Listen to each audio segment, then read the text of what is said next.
So are you ready for the interview? Yes, yes. Can we roll on? Sure, we can. So I will be asking some questions, Mm-hmm. and these questions are going to be related to philosophy, literature, and to some extent religion also. अच्छा, ठीक है. So my first question is, are you a greedy person? Asking the person himself whether he is a greedy person or not can be tricky here because people often tend to get disillusioned in this Maya. Okay, so could you be please and louder? Just a second. And besides, the whole idea of greed itself is very subjective. Now, philologically, if we talk about greed, it is related to that idea of manas, pleasure. Because greed comes from the fact that something that attracts you, something that you want to possess, something that you derive pleasure out of, uh, tends to become our object of desire. So, this object of desire becomes manifested in the form of greed. So, ultimately, in a way, I find that everybody is greedy in one way or the other. Somebody is greedy for knowledge, somebody is greedy for physical possessions, somebody is greedy for wealth, somebody is greedy for his for power, authority. It can be various aspects related to living out your human existence. So do you believe that doing charity is also some kind of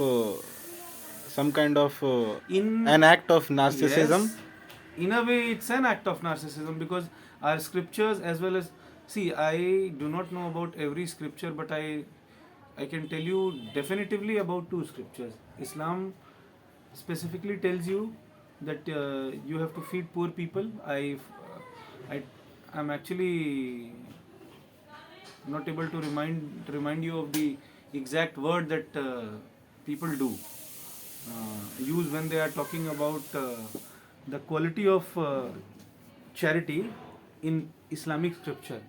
Same goes for the Hindu scriptures as well. This notion of crossing the Vaitarni and fending for your other life, which is non-existent on this plane, but actually exists on some other plane, actually goes through this idea of charity, that you should do this, you should do that. In fact, even after your death, uh, the whole act of Gaudan somewhere relates to that construct only. And besides the idea of greed, the question that you raised just before raising this question, also in a way links to this question, in a way that this whole idea of living out in relative ease here in this material plane and living a life on some other ethereal plane relates to this idea of greed, and charity feeds into it. Because I've never seen anyone talking about uh, existence in completely nihilistic terms. That yes, uh, I accept that my physical body will not be there.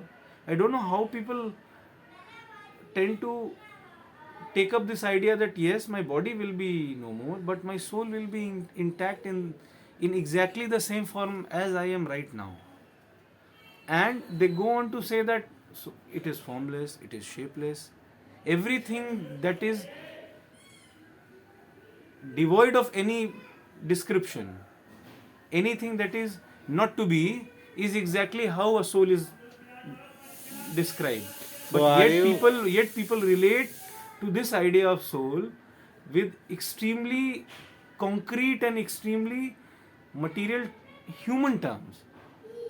So greed and charity are interrelated, because I've never seen anybody talk about uh, greed as well as charity uh, by objectively distancing them.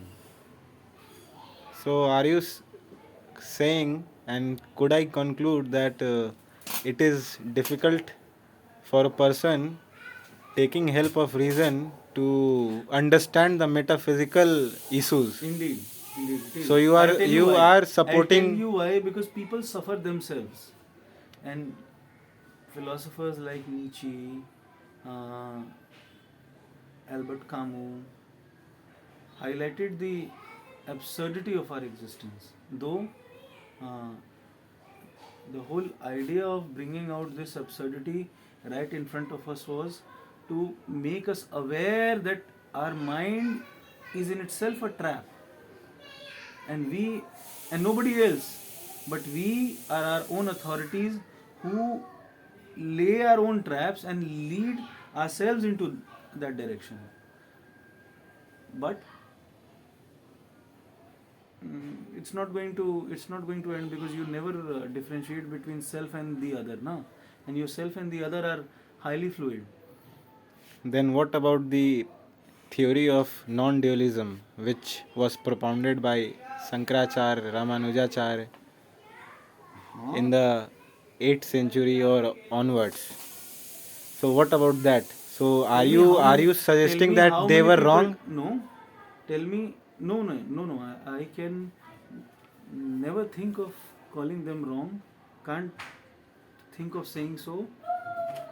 The only point that I highlight right now is that an average being is not able to distinguish between this idea of dualism, non-dualism, Dvait, Advait, Dvaita, Dvait. There are subcategories also, na. We should also remember that. Mm-hmm. And now, when we talk about these philosophical positions, they are more of an argument that we subscribe to.